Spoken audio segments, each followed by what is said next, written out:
4월 20일 말씀 묵상을 시작하겠습니다. 오늘 말씀은 욥기 37장 14절부터 24절까지의 말씀입니다. 엘리후는 앞절에서 하나님의 크신 위엄과 권능 그리고 오묘하신 섭리와 절대적 주권을 강조하였습니다. 이어서 엘리후는 오늘 본문을 통해서 욥이 그러하신 하나님의 섭리와 주권을 깨닫고 그 앞에 겸손할 것과 또한 순종 그리고 경외심을 잃지 말라고 권면하였습니다. 14절입니다. 욥이여 이것을 듣고 가만히 서서 하나님의 오묘한 일을 깨달으라. 이것을 듣고 엘리후가 지금껏 욥에게 했던 말들을 자세히 듣고 생각하라는 것이죠. 하나님의 오묘하신 통치의 지혜를 깨달으라고 요구하고 있습니다. 이미 엘리후는 자신의 말을 다 했고 이제 남은 것은 욥이 그 속에서 자신의 어리석음과 나약함을 스스로 깨닫는 일뿐이라는 것이죠. 15절입니다. 하나님이 이런 것들에게 명령하셔서 그 구름의 번개로 번쩍거리게 하시는 것을 그대가 아느냐? 알지 못한다는 것이죠. 연약한 인간에 불과한 우리이기 때문에 그리고 욥이 갖고 있는 짧은 지식으로는 하나님께서 통치하시는 그런 자연적인 현상, 구체적으로는 구름 속에서 번개가 번쩍이는 그 이유조차 알 수 없다는 것입니다. 따라서 고난 가운데 처해 있는 욥이 고난 속에 숨겨진 하나님의 섭리를 전혀 모르면서 계속 자신의 주장을 펴는 것은 바람직한 태도가 아니라는 것이죠. 엘리후도 마찬가지인 것 같아요. 엘리후 역시 연약한 인간이고 하나님의 섭리를 전혀 모르면서 욥의 고난의 원인을 스스로 생각하면서 자신의 주장을 펴고 있지 않습니까? 이 역시도 바람직한 태도가 아니었습니다. 16절입니다. 그대는 겹겹이 쌓인 구름과 완전한 지식의 경이로움을 아느냐. 앞서 엘리후는 AD 16, 17세기 경에 이르러서야 온전히 이해할 수 있었던 증발, 음결, 강수 등의 물의 3단계 순환 과정도 이해했던 사람이었습니다. 오늘도 엘리후는 구름이 하늘에 균형 있게 떠 있는 모습을 사실적으로 묘사하였습니다. 사실 구름은 두 가지 힘이 서로 작용하며 평형을 유지한 상태를 이룹니다. 즉 아래로 당기는 중력과 더워진 공기에 상승하는 힘이 서로 반작용하여 평형을 유지하고 있는 것이죠. 이처럼 엘리후는 수천 년 전의 사람임에도 불구하고 하나님의 섭리에 대한 이해와 과학적인 이해가 매우 뛰어났던 사람입니다. 완전한 지식의 경이로움을 아느냐. 하늘에서 이 구름이 매달려 있는 듯한 이런 신기한 모습의 평형 상태처럼 놀라운 역사를 통하여서 온 우주를 운행하시고 그리고 섭리하시는 주권자로서의 하나님의 지혜를 인간은 절대로 이해할 수 없다는 것입니다.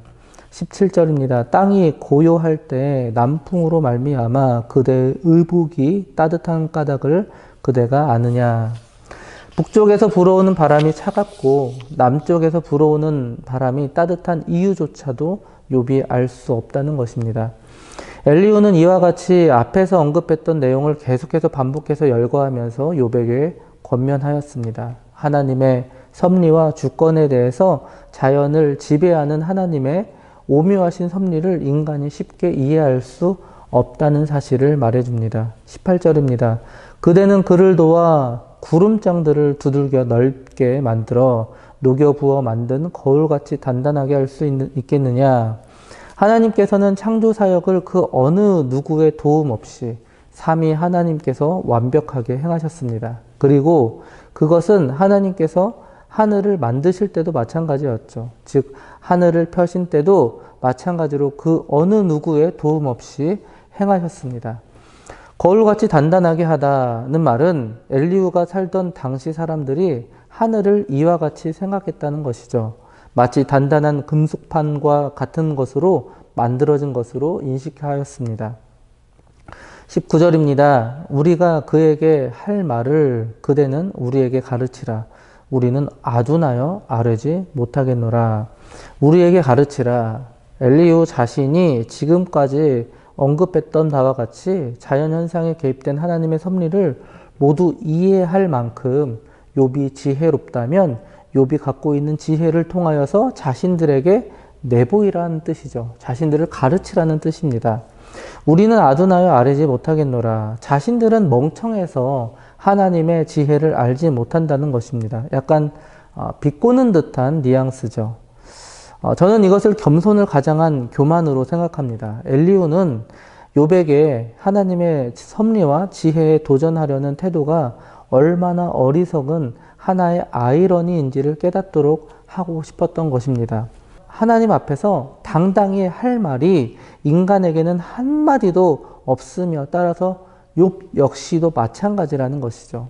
욥은 하나님의 주권과 섭리에 대해 다른 이들에게 가르칠 말이 전혀 없다는 것이죠. 엘리후는 오히려 자신에게서 욥이 하나님의 섭리를 배워야 한다고 이렇게 말하고 있는 것입니다.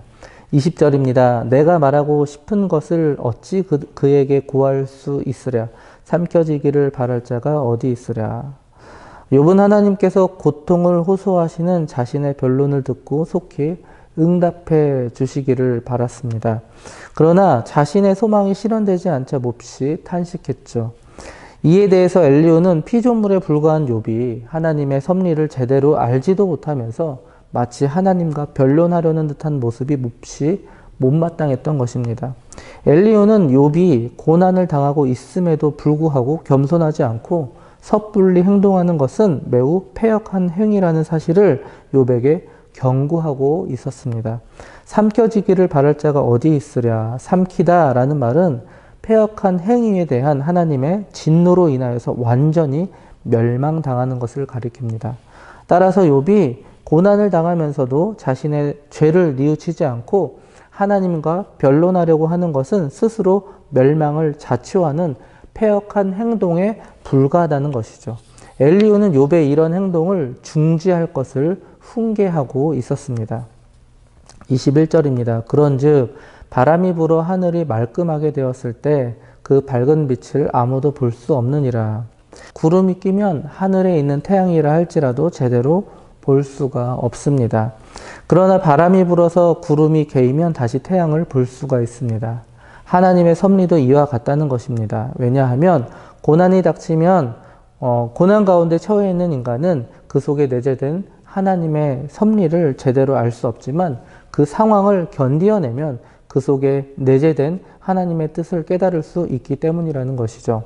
그러므로 엘리후는 고난을 인내하지 못하고 불평하는 욥의 모습에 대해 비난을 하고 싶었던 것입니다.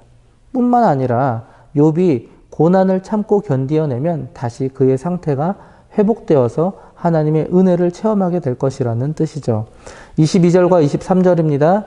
북쪽에서는 황금 같은 빛이 나오고 하나님께는 두려운 위험이 있느니라. 전능자를 우리가 찾을 수 없나니 그는 권능이 지극히 크사 정의나 무한한 공의를 굽히지 아니하심이니라. 23절은 엘리후의 변론의 핵심입니다.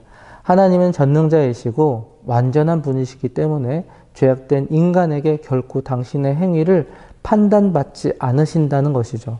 따라서 비록 하나님의 사역이 불가사의하고 전혀 이해할 수 없는 것이라 할지라도 피조물에 불과한 인간은 하나님께 불평하는 어리석은 태도를 취해서는 안 된다는 것입니다. 그리고 그분의 뜻이 무엇인지를 깨달아 알 때까지 순종하며 기다려야 한다는 뜻입니다. 마지막 24절입니다. 그러므로 사람들은 그를 경외하고 그는 스스로 지혜롭다 하는 모든 자를 무시하시느니라. 하나님은 자기 스스로 지혜롭다고 생각하는 자들, 즉 하나님에 대한 경외심을 상실한 마음이 교만한 자들에게 결코 은혜를 베풀지 않으신다는 뜻입니다. 엘리후는 하나님은 전지전능하시며 공의가 완전하신 분이시기에 욥에게 내린 고난은 매우 정당하다고 생각했습니다. 그렇기 때문에 욥이 이것을 인정하지 않고 여전히 하나님께 항변하는 이런 교만한 모습을 보인다면 스스로 하나님의 진노를 불러일으켜 멸망당할 수밖에 없음을 강조하였습니다. 말씀을 마무리하겠습니다. 엘리후의 말처럼 하나님께서 하시는 모든 것이 정답입니다. 그분의 섭리와 주권에 대해서 우리는 겸손해야 하죠. 엘리후는 여기까지만 맞았습니다. 하나님께서 하시는 모든 것을 이해할 수 없기에 인간의 잣대로 그것을 판단해서는 안 됩니다. 엘리후는 자신의 잣대로 욥을 판단했고 심지어는 하나님의 섭리까지 판단하는 우를 범하고 말았습니다. 엘리후는 자신을 하나님 앞에 몹시 낮추는 척 했지만 실은 하나님 앞에 자신을 드러내는 죄를 범하였습니다. 사랑하는 성도 여러분, 우리에게도 이런 죄악된 모습이 있습니다. 겸손을 가장한 교만의 모습, 우리가 놓치기 쉬운 부분이죠. 제일 좋은 방법은 뭐냐? 그냥 판단하지 않는 것입니다. 모르는 영역에 있어서 이렇다 할 판단을 하지 않는 것이죠. 그래서 엘리후가 저지른 실수를 범하지 말아야 합니다. 말씀으로 판단할 대상은 오직 한 가지밖에 없어요. 바로 내 자신입니다. 함부로 말씀의 잣대를 통하여서 다른 사람들을 정죄하는 우를 범해서는 안 됩니다.